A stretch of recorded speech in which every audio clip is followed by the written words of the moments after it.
नमस्ते। मैं आपकी दोस्त मोटिवेट क्विट वेल आज आप लोगों के लिए रोज की तरह अकबर बीरबल की कहानी लेकर आई हूँ।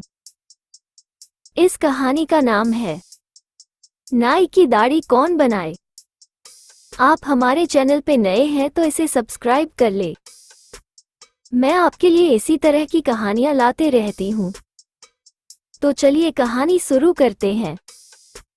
बादशाह अकबर के राज में एक बार लंबी दाढ़ी का चलन हो गया। उस समय सेफ्टी रेजर नहीं थे, इसलिए नाई ही लोगों को हजामत बनाते थे। लंबी दाढ़ी के चलन के कारण नाइयों का कारोबार ठप पड़ गया। राजू एक ऐसा ही लेकिन लालची नाई था। उस समय बादशाह दरबार में आने वाले नाइयों को तोहफे देते थे। राजू जब दरबार में आया तो उसे चांदी का सिक्का मिला। उसने उसे लेने से मना कर दिया और बादशाह से मिलने की हट करने लगा। उस समय बादशाह भी अपनी प्रजा के प्रति वफादार थे।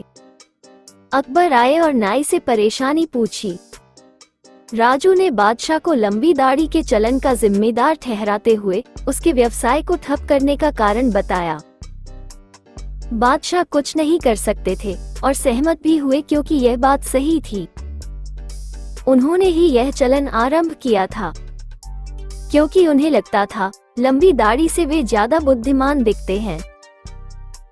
राजू ने कहा कि बादशाह उसे आगरा में अकेला नाई घोषित कर उसके साथ न्याय करें। अकबर को भी बुरा लग रहा था, इसलिए उन्होंने एक फरमान जारी किया, जो स्वयं दाढ़ी नहीं बना सकते वे सिर्फ राजू से ही हजामत बनवाएंगे। आज्ञा की अवहेलना करने वाले को फांसी की सजा दी जाएगी। राजू संतुष्ट होकर घर गया और आगरा का अकेला नाई बन गया। इस बात से उसे ऐसा भी लगा कि वो बिना डर के दाम भी बढ़ा सकता है, क्योंकि अब तो वह अकेला नाई है। इससे आगरा के नागरिकों को महंगी हजामत बनवाने के लिए बाध्य होना पड़ा। धीरे धीरे स्वयं हजामत न करने वाले व्यक्ति राजू को मुमांगा धन देते देते थक गए।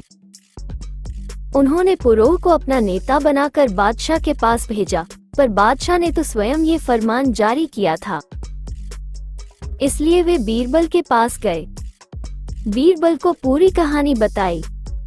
बीरबल ने फरमान पढ़ा और पुरोह से पूछा, ये फरमान कब जारी किया गया? पुरोह ने जवाब दिया, हुजूर 8 महीने पहले। बीरबल ने पुनः पूछा, क्या राजू की भी दाढ़ी है? पुरोह ने जवाब दिया, हुजूर ये समय चलन के बारे में बात करने का नहीं है, आप हमारी समस्या का समाधान निकालिए। बीरबल बोले, मैं वही कर रहा हूँ। अब बताओ क्या राजू की दाढ़ी है? पुरोह ने कहा, मैंने उसे 2 सप्ताह पहले देखा था और तब उसकी दाढ़ी नहीं थी, लेकिन अब है या नहीं मैं विश्वास के साथ नहीं कह सकता। बीरबल बोले, ठीक है, अब जाओ और उसे पकड़ कर लाओ। उसे कहना बादशाह मिलना चाहते हैं, मैं भी तुम्हें वहीं मिलूंगा। पुरोह राजू को लेकर बादशाह के पास आया तो बीरबल भी वहीं बैठे थे। बीरबल ने कहा, राजू तुमने अपने अनाप शनाप मूल्यों से बहुत धन कमा लिया है। अब अच्छा है कि तुम बादशाह का ये फरमान वापस लेने की बात मान जाओ। बीरबल ने उसे बहुत समझाया, पर वो मना भी नहीं करता और मानता भी नहीं था। अब बीरबल उसे समझाते समझाते थक गए। बीरबल ने पूछा, राजू जाने से पहले एक बात बताओ, तुमने आखिरी बार हजामत कब बनवाई थी? राजू नाई बोला, हुजूर मैं हर सुबह अपनी हजामत बनाता हूँ। बीरबल ने आश्चर्य से पूछा, क्या तुम किसी और नाई के पास जाते हो? राजू नाई ने जवाब दिया, नहीं हुजूर, फरमान के पश्चात आगरा में मैं अकेला नाई हूँ। मैं अपनी हजामत स्वयं बनाता हूँ। बीरबल ने अकबर से बोले, जहांपनाह, आपके फरमान के अनुसार राजू को मौत की सजा मिलनी चाहिए। राजू नाई ने अकबर से विनय पूर्वक बोला, जहांपनाह, अगर आप मुझे मौत की सजा देंगे क्योंकि मैंने आपकी बात नहीं मानी, तो लोग कभी आपके ऊपर भरोसा नहीं करेंगे। अकबर ने बीरबल से कहा, बीरबल, क्या तुम्हारा दिमाग खराब हो गया है? मैं राजू के काम से खुश नहीं हूँ, लेकिन मैंने ही फरमान भी जारी किया था। बीरबल ने समझाते हुए बोले, वो ठीक है, लेकिन इसने स्वयं आपके फरमान की अवहेलना की है। आपके फरमान के अनुसार वो केवल उनकी हजामत कर सकता है जो स्वयं अपनी हजामत नहीं कर सकते।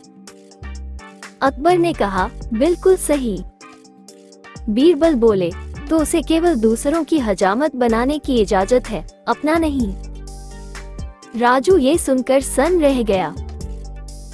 वो बादशाह की तरफ मुड़ा और बोला, जहांपनाह, लेकिन आपके फरमान के अनुसार अगर मैं अपनी हजामत नहीं करता तो मुझे अपनी भी हजामत करवानी पड़ती।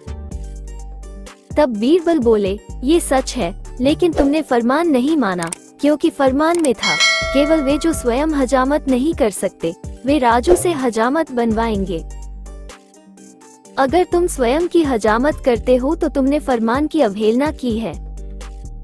राजू सफेद पड़ गया और बोला, जहांपनाह, इस फरमान के अनुसार अगर मैं अपनी हजामत नहीं करता तब भी मैं फंसता, और करता तब भी फंसता। कोई बात नहीं, अगर मुझे मृत्यु दी जाती है। बादशाह ने राजू की तरफ देखा, तुम्हें तुम्हारे लालच की सजा मिलेगी। तुमने लोगों से हजामत के लिए 5 गुना धन वसूल किया है। पहले मैं कुछ नहीं कर पा रहा था क्योंकि यह मेरा फरमान था, लेकिन मैं तुम्हें मृत्यु की सजा नहीं दूंगा। अकबर ने बीरबल से पूछा, बीरबल, क्या कोई और रास्ता है? बीरबल बोले, जहांपनाह, ये फरमान केवल आगरा तक सीमित है, इसलिए राजू को आगरा से बाहर निकाल दिया जाए और कानून तोड़ने के लिए उसे माफी दे दी जाए। शिक्षा। इस कहानी से शिक्षा मिलती है कि जो व्यक्ति गलत तरीके से सफलता पाते हैं, एक दिन वे अपने जाल में स्वयं फंस जाते हैं।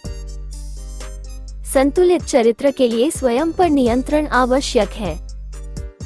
कहानी अच्छी लगी हो तो इसे लाइक कर दे और अपने दोस्तों के पास शेयर भी कर दे। आपने अभी तक इस चैनल को सब्सक्राइब नहीं किया है तो इसे सब्सक्राइब कर लें। आपकी सपोर्ट ही हमें नए कहानी लाने के लिए प्रेरित करते हैं। इस वीडियो को अंत तक देखने के लिए धन्यवाद।